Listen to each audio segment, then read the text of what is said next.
Hi guys, Jonathan Hallam here. So this job then came through the website. So their relatives have sourced the materials. Some of the materials have been donated through other manufacturers and other installers. Quite a few faults here, and let's talk about them. So I've put a bracket on the flue. I've screwed it. Most automatic air vents leak. These are stained, so I want to replace them. I think they've leaked for quite some time. I've changed the pump. So this is a modern pulse width pump, modulation pump. It's using just under 30 watts, so that's more efficient than a light bulb. Motorised valves, I'm not keen on them, to be fair. Not keen on them. It's got an automatic bypass, so if the two motorised valves switch off, the water flow and heat can still be dispersed around the system. I'm going to fit inhibitor and a return magnetic filter to protect the system. I'm going to check the expansion vessel for charge. I'm not happy about this. I've put a bag over this, look. This will be 300 on D2. It's not clipped, and look, it's dripping over the electric.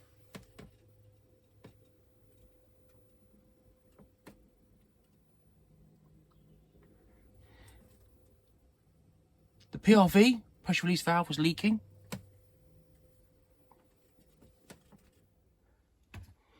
This install is in the loft. It's got frost protection. However, it's classed as an unheated area. So that condensation pipe, even though it's neat, a couple of clips, look, and it's solvent weld, condensation pipe should be solvent weld, not push fit. It's actually not insulated. So that's going to constantly drip and it could freeze there.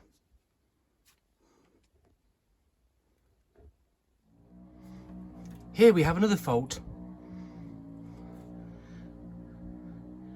There's a pump on the flow.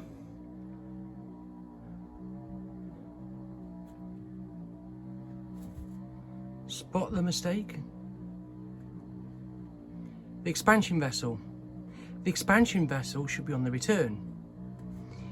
If you've got a neoprene diaphragm in the expansion vessel, on the flow getting 75 degrees, eventually it will deteriorate.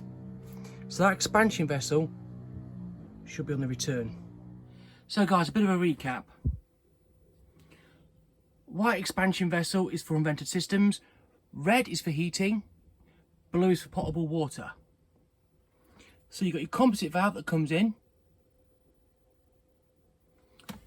That's where the expansion vessel fits in, but really that's wrong. That's for your balanced supply. Really that should be connected into there. Okay, your expansion vessel should really be connected into that one there. Okay, your pressure release valve. So that's there. Just there you should have a single check valve. There's no line strainer on this. Now then, this is your temperature release valve. That goes at 20. That goes at 95 degrees, 6 bar. There's a mixture of fittings. You've got Tetite there. Hepto there. So that is called D1. Up until the ton dish and unvented, it's called D1. That is D2. That should be 300mm clearance before any bend, because the water gravitates away. The discharge uses gravitation. So if there's less than 300mm, the resistance in the water flow could back up through the ton dish.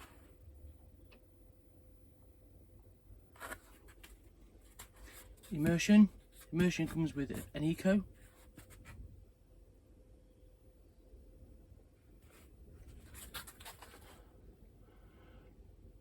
Temperature release valve, that's called G ½ inch. So gauge ½ inch. So if it's ½ inch, D1 will be 15mm. G3/4 It'll be 22 mil. Right guys, let's talk about unvented hot water control train. First of all, you've got the isolation valve. Then you have the line strainer. So any muck that comes into the cold main will get trapped in this. This should be serviced every year. Then we have the pressure reducing valve. It's inside one, spring loaded. And on the top, we'll say plus or minus to adjust it. So you're looking at 20 litres a minute, 6 bar. This is the balance supply uninterrupted. So this is a balance supply, so the hot and cold are the same pressures. Just here in the middle, you have a single check valve. Single check valve. So when the water heats up and it's got nowhere to go, this check valve will stop the water expanding into the main. Come forward. You have the pressure release valve. This goes off at 6 bar. You can see the jumper inside one lot. First bit of the ton dish, D1, in 600. Inside the cylinder now, you've got the immersion. In the immersion, this is where you'll have the stat, and just there, that's the eco, the energy cutout device. On the cylinder, just before the cylinder on the cold feed, you'd have the expansion vessel. Expansion vessels for Unvented are always white, and they're always on the coldest spot to prevent the neoprene washer inside being damaged. The vessel should go somewhere really about here, so it's in the coldest spot and it's before it hits the single check valve. Come across, and inside the cylinder we have the temperature release valve, also known as the poppet valve. That goes off at 95 degrees and 6 bar as well, so really you've got two. So this is full of material. When it gets hot, it lifts up the jumper. So again, isolation, keep it clean line strainer, pressure reducing valve, balance supply, single check valve, pressure release valve, expansion vessel, absorb the pressure, stop it going backwards into the main, single check valve, D1, immersion, eco, energy cutout, temperature release valve.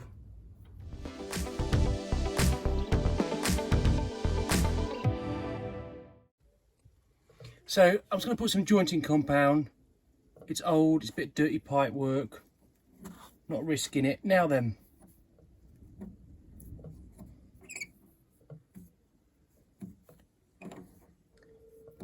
Within a metre of pipe work, there shouldn't really be any plastic fittings.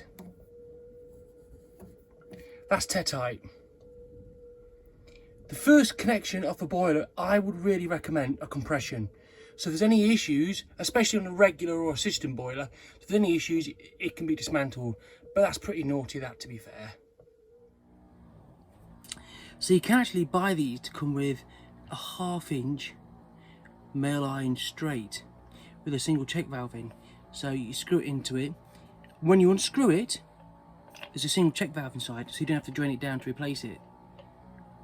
This automatic air vent didn't come with one, so next time I'll bear that in mind.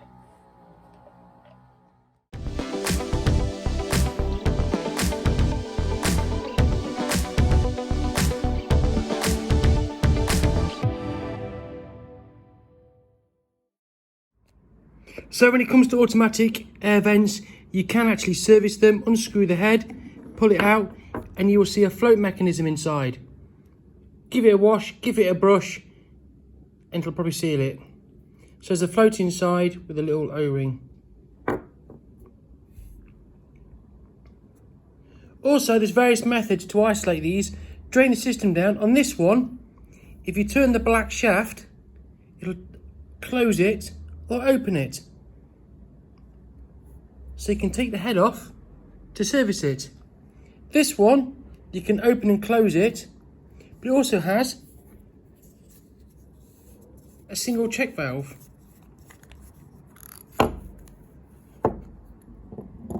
Inside. And in the air admittance valve, you have a nozzle, and that opens the single check valve. Always remember to turn the automatic air vent on. A lot of people turn these off because they leak after a while. That's the whole purpose. Leave them open, the float inside, it releases the air and it will drip for a while, and then usually it will seal itself. Just here, I can't get my vessel charger on because of the joist to the rafter. So therefore, I can put that on. Get yourself one of these. So this will screw onto the Schrader valve on the expansion vessel, and it will give you more room. The vessel on this job is appalling. These are about 10 quid.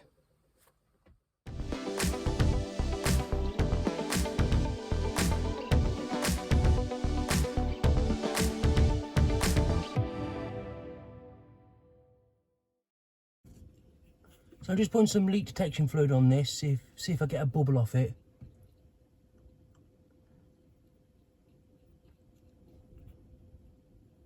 Before you go to recharge it, just put some grease on it. So when you put the air into it, it'll just clean the Schrader valve for you. Handles up to 10 bar. Zelmat is a good make.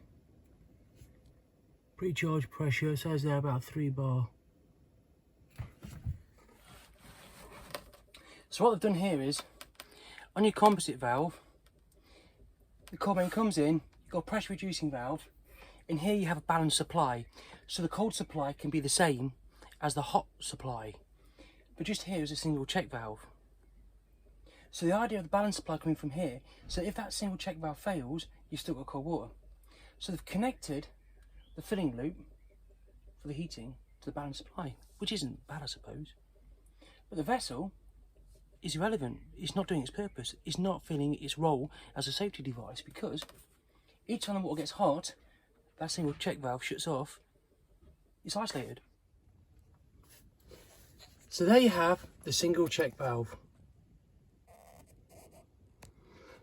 Switch time, the water got hot, the pressure went back towards the main system, isolating the expansion vessel.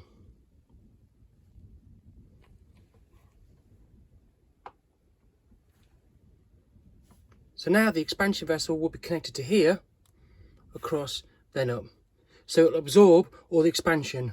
Before, it was getting hot, that was closing, doing its job, and the pressure release valve was leaking. I can't see the seating, so I'm going to just double check it with my phone. That's an O-ring.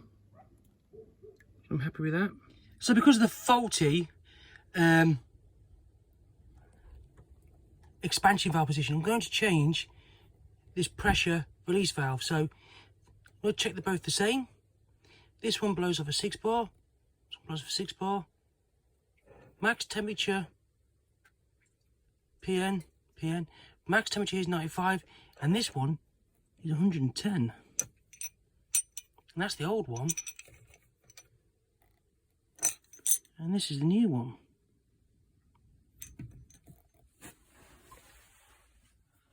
The temperature release valve here blows off at 95 degrees as well.